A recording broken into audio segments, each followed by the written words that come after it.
Em nome do Pai, do Filho e do Espírito Santo. Amém. Leitura orante do dia 3 de outubro de 2022. O nosso evangelho hoje é de Lucas, capítulo 10, versículo 25 a 37. Lucas 10, versículo 25 a 37. Peçamos a força do Espírito Santo para bem vivermos a palavra no dia de hoje. Divino Espírito Santo, iluminai-nos. Divino Espírito Santo, iluminai-nos. Divino Espírito Santo, iluminai-nos. Proclamação do Evangelho de Jesus Cristo segundo Lucas. Glória a vós, Senhor. Naquele tempo, um mestre da lei se levantou e, querendo pôr Jesus em dificuldade, perguntou: Mestre, que devo fazer para receber em herança a vida eterna? Jesus lhe disse: O que está escrito na lei? Como lês? Então ele respondeu: Amarás o Senhor teu Deus de todo o teu coração, com toda a tua alma, com toda a tua força, com toda a tua inteligência, e ao próximo como a ti mesmo. Jesus lhe disse: Tu respondeste corretamente, faze isso e viverás. Ele, porém, querendo justificar-se, disse a Jesus: E quem é o meu próximo? Jesus respondeu: Certo homem descia de Jerusalém para Jericó e caiu nas mãos dos assaltantes.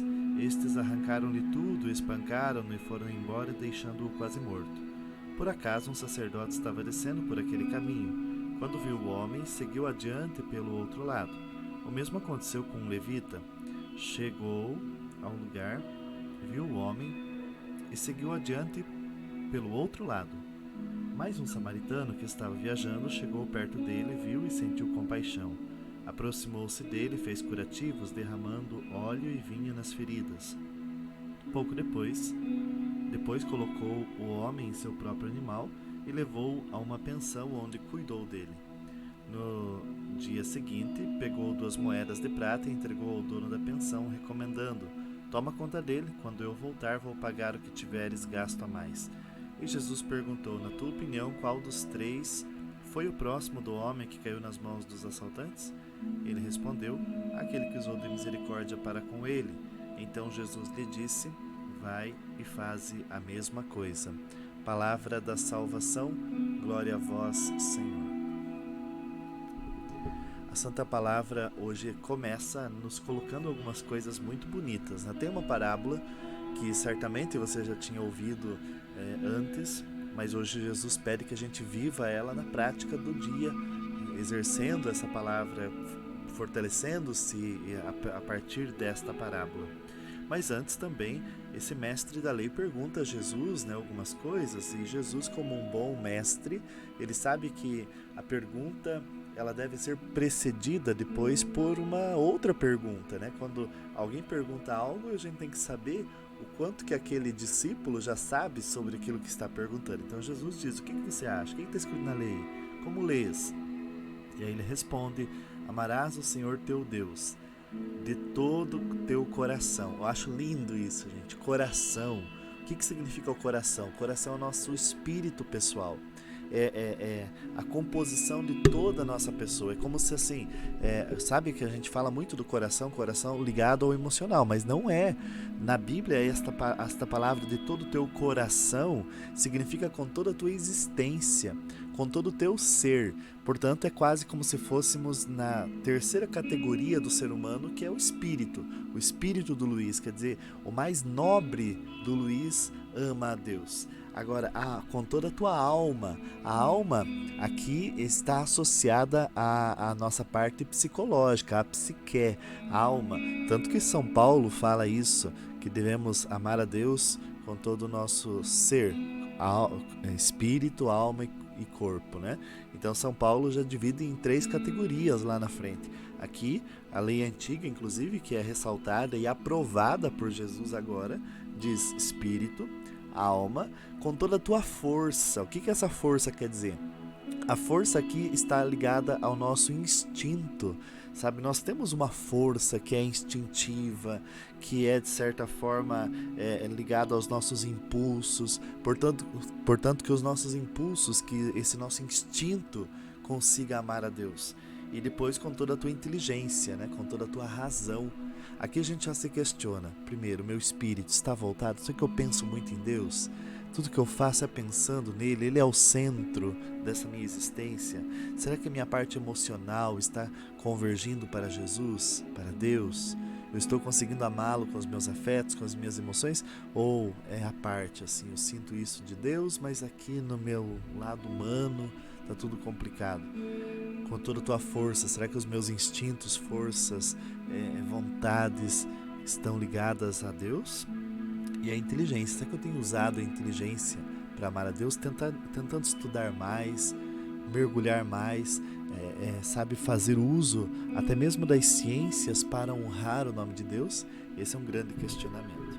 E aí na sequência vemos esta parábola, né, onde Jesus pergunta, fala sobre o próximo e conta esta parábola do viajante aí, né, que foi assaltado e depois três entidades, né? Quer dizer, pessoas importantes passaram por ele, mas apenas o samaritano, né? E aqui eu acho lindo porque o samaritano, na verdade, passou, levou ele para a pensão e cuidou dele durante a noite inteira. Você imagine que um cara quase morto, do lado ali na pensão, o outro cuidando dele. Deve ter, sei lá, tentado dar um banho, tentado cuidar das feridas. Quem sabe o outro gemia a noite toda. Quem sabe o outro tinha febre. Ele cuidou durante a noite e depois, no dia seguinte, é que ele deu o dinheiro para o dono da pensão continuar os cuidados. Então é algo muito bonito. Quem são os próximos que nós encontramos por aí caídos, machucados, que nós precisamos dar atenção, precisamos cuidar dessas pessoas? Veja, o meu próximo é aquele que a existência dele está em risco, a existência dele está se perdendo, e aí no âmbito financeiro, aí no âmbito prático, concreto, material, mas também no âmbito emocional, também no âmbito espiritual. Por isso, cuidar do nosso próximo é você falar sim das coisas do Espírito e dizer, olha, esta conduta, esta forma de ser está errada, precisa mudar. E aí a gente cuida do Espírito, a gente cuida da alma quando a gente cuida das emoções do outro, quando a gente zela das emoções do outro, quando a gente tenta acalmar as emoções do outro. A gente zela do corpo, zela da parte material, também quando o outro precisa. Então, olha que lindo isso tudo, né? Nós precisamos hoje cuidar do nosso próximo. Façamos a nossa meditação. E meditando, a gente começa a se perguntar, será que eu estou conseguindo ajudar aquele que está perto de mim, cuja existência, de certa forma, está atrelada à minha e depende da minha disponibilidade? Será que eu tenho encontrado tempo para zelar das coisas do meu próximo? Investido para zelar das coisas do meu próximo, investido tempo, dinheiro, porque este samaritano pagou, gastou seu tempo também com este enfermo. Sabe, Jesus não diz que eu devo entender e concordar com tudo que o outro fala, não. Jesus não diz que eu devo aceitar, né, no meu círculo de amigos, aqueles com quem eu não me dou ou que me prejudicam, mas ele diz que eu preciso amar a todos. Então que hoje eu possa amar verdadeiramente estas pessoas que precisam da minha ajuda no espírito, na alma, no corpo, na matéria. Amém? Rezemos então. Senhor Jesus, o mais difícil de tudo isso é pôr em prática o que Tu ensinas. Essas Tuas palavras são palavras de sabedoria, palavras de grande importância, de grande beleza. E na prática dos Teus ensinamentos nasce um mundo novo. Hoje, Senhor, eu quero me colocar à Tua disposição para criar um mundo novo por meio do meu serviço, por meio dos meus cuidados. Dá-me, Senhor, um coração hoje capaz de amar aqueles que Tu amas e servir aqueles por quem Tu destes a vida. Que eu ame a todos com igualdade. Amém. Qual é o nosso compromisso hoje, nosso propósito ou na fórmula da Lexio Divina, da leitura orante, qual é a nossa contemplação? Contemplação é você olhar aquilo que foi rezado, meditado e que na contemplação você começa a pensar como seria o mundo se tal coisa acontecesse? Ou o que precisamos pôr neste mundo para tal coisa acontecer? E se a gente quer um mundo de gente mais solidária, o que nós precisamos fazer hoje, concretamente? Então esta é a nossa missão. E creio que é uma missão bonita você olhar o ser humano como irmãos do mesmo sangue. Irmãos de sangue. Porque quando a gente tem irmão de sangue, a gente cuida um pouco mais, parece que a gente pensa, a gente paga uma conta dele, a gente ajuda num favor aqui, tal. E eu já vi muitas pessoas falar assim, aquele lá nem é meu parente para eu me preocupar tanto assim, como se a gente tivesse que se preocupar só com os parentes. E é verdade então que a gente tem essa proximidade com os nossos irmãos de sangue. Agora, você sabia que um cristão é irmão de sangue do outro? Porque o sangue de Jesus é que nos torna irmãos. Então nós somos irmãos do mesmo sangue, irmãos de sangue, né? Então que você olhe teus irmãos, teus próximos como irmãos de sangue. Jesus deu a vida por eles também. Amém?